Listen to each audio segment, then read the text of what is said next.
Estamos con el doctor José Tello Alfaro, abogado especialista en legislación electoral y miembro fundador de la asociación ACYA. Queremos preguntarle, tal y como ve usted las partes que están polemizando, ¿cómo ve que se pueda encaminar el proceso actual hacia una salida que sea democrática y ajustada a derecho? Ante todo, muchísimas gracias por la invitación, don Fernando Mávila. Bueno, también la situación ahora se ha tornado bastante complicada por la postura política que está tomando el Partido Renovación. Y es una postura que se puede entender, pero también lo que debemos entender es que el cronograma electoral no va a cambiar. No van a haber nuevas elecciones. Ya es un tema que está cerrado. ¿Por qué? Porque en materia electoral hay que tomar en cuenta algo. Se puede resarcir un daño si se encuentra culpables. O sea, es legítimo, por ejemplo, que si el señor López Aliaga o alguna otra persona afectada, siempre que sea en situaciones indeseadas en un proceso electoral, pueda pedir un resarcimiento y corresponderá que el Estado resarza. Pero la elección no se detiene. Lo que queda claro es que la elección no se detiene. ¿A qué se refiere con resarcimiento, doctor Tello? Económico. Esto incluso en algunos casos hay precedentes donde, por ejemplo, el propio Jurado Nacional de Elecciones ha tenido en su momento situaciones complicadas, principalmente en casos de vacancia, y en el año 2005 salió el famoso precedente vinculante del Tribunal Constitucional del caso Lizana Puelles. Y dijo bien claro, si existe una afectación de un derecho, vamos a someter a la justicia electoral, pero si esta afectación de derecho afecta el cronograma electoral, el cronograma continúa. De ahí viene la intangibilidad del cronograma. Entonces, lo real y claro es que si queremos nosotros una transición, el 26 de julio de parlamentarios y el 28 de julio quien gane la presidencia asuma el cargo, entonces la elección se tiene que llevar a cabo el 7 de junio. Entonces estamos en una situación bastante compleja porque tiene que aceptarse el resultado y esto ya lo hemos vivido en otras ocasiones. Justamente hace 20 años exactamente tuvimos un pase a segunda vuelta muy complicado entre Lourdes Flores Nano y Alan García Pérez. Finalmente entró Alan García Pérez después de 33 días en los cuales hubo litigio electoral bastante fuerte. Entonces ya es algo como que se percibe que podría ser una situación parecida. Es más, el jurado ha colocado ya fechas. Hacia el 7 de mayo, no falta nada, se cierra el periodo en el cual los jurados electorales especiales pueden resolver los temas que estén en su, digamos, en su despacho, sean impugnaciones, sean observaciones de actas. Y en lo que se refiere al propio Jurado Nacional de Elecciones, hasta el 15 de mayo, de tal manera que se proclame y de tal manera de que se pueda seguir adelante con el proceso electoral. ¿Y qué lectura hace de que, por un lado, el señor Burneo el día de ayer, el presidente del Jurado Nacional de Elecciones, diga que se auditó todo y que finalmente se ha tomado una decisión, que el cronograma continúa, y que por otro lado conozcamos de un informe del Jurado Nacional de Elecciones elaborado un mes antes justamente de las elecciones generales que habría detectado graves riesgos de ciberseguridad en la solución tecnológica de apoyo al escrutinio, el famoso sistema STAI, el sistema que implementó la OMPE para agilizar el conteo y transmisión de resultados en Lima y Callao? ¿Qué pasa, por ejemplo, si esta auditoría anunciada por el Jurado Nacional de Elecciones insiste en esto, en que hubo un problema con el sistema STAI? Correcto. Antes de pasar a eso, hay que ver bien el panorama.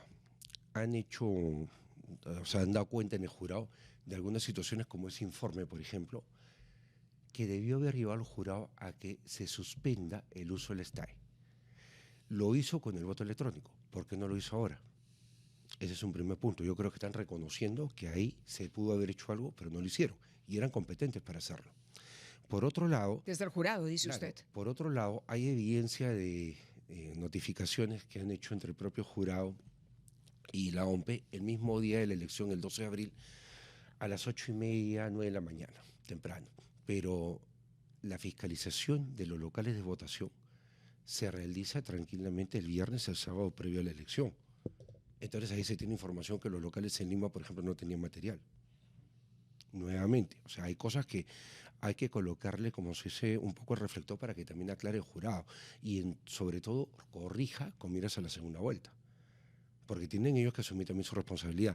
Esto más que una suerte de fuenteovejuna contra contra OMPE no es tanto así, sino tiene que verse las cosas de manera objetiva, porque estamos también para tomar correctivos dentro de lo que es el sistema electoral que no está articulado. La auditoría anunciada, sin mayores precisiones, como ha dicho el señor Rafael López Aliaga, porque no sabemos cuánto duraría y nada, podría insistir en estos hallazgos, ¿no? La auditoría, por lo menos la citada por un reportaje este fin de semana, identificó 13 observaciones vinculadas con exposición de contraseñas, posibles borrados de información, falta de validaciones en determinadas funciones críticas, ¿no? Una de las alertas advierte que ciertas combinaciones de teclas podrían activar procesos de puesta a cero. Esto, digamos, no impide o no valida la solicitud hecha por Renovación Popular de que no se proclamen ganadores de la primera vuelta hasta la conclusión de la nueva auditoría anunciada. No valida, porque esa es una información que decanta de lo que ya es una investigación posterior al día de la elección, pero el cronograma se mantiene inalterable. Lo que no va a cambiar, y eso debe tener tranquilidad todos los oyentes, es el hecho mismo que la elección ya se consumó, la elección sigue avanzando. Hay que entender la molestia de Renovación Popular porque han habido serias irregularidades. Le costó el cargo al señor Corbeto, pero finalmente el proceso tiene que seguir adelante. Y como lo he mencionado... Pero la pregunta que se hacen los ciudadanos es, a ver, pero ¿es más importante el cumplimiento del cronograma electoral que la legitimidad en el proceso? Le hago la pregunta que mucha gente se hace. La pregunta creo que es válida. Totalmente, pero hay un detalle importante. El cambio de mando que tiene que en el Perú no puede detenerse. O sea, tenemos que tener la elección porque si no, no llegamos a cambio de mando. Y eso nos podría generar mucho más inestabilidad política. Realmente lo que se puede hacer es indemnizar al señor López Aliaga, indemnizar al partido, si es necesario, pero claro, principalmente al señor López Aliaga, pero más allá de eso, no. Pero el argumento que sostiene Renovación Popular es que estos resultados, digamos, podrían cambiar tras la auditoría. Y eso sería torcer la voluntad popular. ¿Cuánto tiempo demoraría la auditoría? Es una buena pregunta. Ese es el punto. Es que hay quienes dicen 5 días, hay quienes, algunos otros expertos hablan de semanas o meses. Claro. No somos expertos en ello, pero a lo que voy es al tema de fondo, ¿no? El reclamo de Renovación Popular dice, ok, pero todas estas fallas que han quedado en evidencia tuvieron un impacto. Ellos consideran que tuvieron un impacto. Un impacto que puede haber cambiado incluso la posición en la que se ubican los candidatos. Por lo tanto, la afectación a la voluntad popular estaría por encima del cronograma o el cronograma por encima de esa, en teoría, supuesta afectación a la voluntad popular, que es algo que el propio jurado debe avalar. Le hago la pregunta, que yo sé que es complicada, pero es importante, creo que refleja por lo menos la preocupación de un gran sector de la ciudadanía. Claro, lo que pasa, Mávila, es que esto lo determinó el Tribunal Constitucional por el principio de seguridad jurídica. Decía que si los procesos impugnatorios o las impugnaciones de elección afectaban el cronograma, nunca podíamos realmente constituir poder. Para eso son las elecciones. Entonces ahí hay un punto medular. Va a prevalecer el cronograma sobre esta afectación, la cual también el Tribunal Constitucional dijo que podía ser indemnizable, porque obviamente también si se afecta un derecho fundamental. Eso es lo que está en nuestro marco. Claro, en una sentencia que es Lizana Puelles del año 2005, y es un caso bastante concreto que el propio Tribunal Constitucional lo ha elevado a la condición de un precedente vinculante. Significa que lo tiene que observar todo el ordenamiento jurídico. Ahora hay algo importante en esta situación. Se está reflejando un nivel de litigio y un nivel, digamos, de políticamente bastante complejo por el escenario, muy parecido al del año 2006, con el pase a segunda vuelta entre Lourdes Flores y Alan García Hizo la Pérez. referencia usted, Total. sí. Ahí fueron 33 días de litigio, acá llevamos algo más de 20, y aparte de eso, ahí también había una situación muy parecida porque una candidata, digamos, muy afín a la derecha, a los sectores conservadores, punto medio, y Alan García, que todo el mundo en aquella época tenía vivo el recuerdo de su gobierno 85-90. ¿Y con quién se enfrentaba? Con Ollanta Humala. En aquel momento había llegado justamente con la candidatura a través de UPP. Entonces, ese fue un escenario donde también se dio una situación compleja. Finalmente tuvimos esa competencia entre Alan y Ollanta, e incluso cuando gana García, Lourdes Flores le dice que usted ha ganado con votos prestados. Con lo Señor cual, o sea, hay Tello, una usted nos ha anécdota ahí. explicado que la última elección que ha sido anulada en el Perú por causa de un fraude era de 1962. Estaba ganando Víctor Raúl Haya de la Torre y la Fuerza Armada da un golpe al establecerse, según se dijo, que había habido un fraude. Por entonces, la ley, según nos ha explicado usted, preveía la anulación de un proceso electoral, sea porque habían 2/3 partes de votos nulos o viciados, o sea, por la comisión de un fraude, como se aplicó el 62. Sin embargo, esta doble razón fue modificada el año 95 por el Congreso Fujimorista. Yo quisiera que nos explique por qué lo modificaron y por qué eliminaron como causal de anulación el hecho de que haya habido un fraude. Y nos encontramos ahora con una Constitución que da como única razón para que se anule una votación los 2/3 partes y no habla sobre la vieja razón que era el fraude. Explíquenos por qué eso se cambió en el año 95. Claro, no se recogió. Y lo más interesante es que luego hablamos de el decreto, el decreto ley, es decreto ley 14250 del año 1962 que da el estatuto electoral. Ese estatuto electoral sí preveía estas dos causales, la numérica y también la que está vinculada a hechos irregulares, fraude. Esto se desarrolla y llega hacia el año 1995 cuando se hace un texto único ordenado de esta norma electoral. Y con eso tuvimos la elección en aquel momento hacia la presidencia entre Javier Pérez Cuellar y Alberto Fujimori. Pero luego, en el debate hacia la ley orgánica de elecciones del año 97, que es la que está vigente, la ley 26859, esta ley llega incorporando una serie de aspectos que van a cualquier tipo de elección. Incluso la norma contemplaba la elección municipal, incluso la norma contemplaba el marco legal para los partidos políticos, todo lo contemplaba la LOA y lo tiene todavía ahí. En esa tremenda estructura normativa lo que tenemos es el artículo 364 que solamente se va a la causal numérica, es decir, que los votos blancos nulos viciados sumados o por separado sean 2/3 mayor al total de votos válidamente emitidos. Pero cuando sale la ley especializada en elecciones municipales, sí recoge la versión primigenia de este decreto ley del año 1962. A ver. Y ahí se incorpora, por ejemplo, esta figura de los hechos irregulares como una causal en el artículo 36. Para municipales. Para municipales. Por eso es que cuando, por ejemplo, se dan ataques a locales de votación, destrucción de material y todo, se anula la elección en el caso de las municipales. De las Así municipales. Eso quiere decir, a ver, si le he comprendido bien, porque es una explicación difícil de seguir, digamos, para alguien que no es experto en derecho, que aún cuando, supongamos, se lleve a cabo la auditoría y en efecto esas irregularidades llegaran a tener un impacto en la afectación de una candidatura y se confirmara, por ejemplo, que hubo funcionarios, estoy hablando de hipotéticamente, que dirigieron, que distorsionaron el sistema del informático o el conteo de los votos o en fin, para favorecer a un candidato por sobre otro, aun cuando ello quedara demostrado, las elecciones no se podrían anular. Las elecciones no se podrían anular. Aún así. Aún así. Aún así, porque, por ejemplo, también acá hay un rol muy importante que lo cumple la personería. La personería es fundamental en mesa.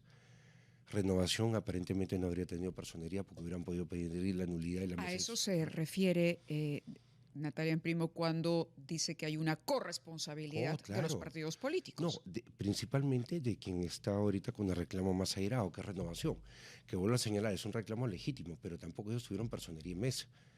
También cuando se hicieron las pruebas, y eso se ha tocado hace un rato en la entrevista previa, tampoco estuvieron presentes con sus personeros. O sea, hay momentos en los cuales tienen que estar, y sobre todo el día de la elección, tienen que estar en mesa de sufragio, porque lo mismo ocurrió con el APRA y Unidad Nacional hace 20 años. Los personeros, la presencia de personeros es la garantía que ofrece la ley para evitar una situación. Totalmente, por eso es la personería.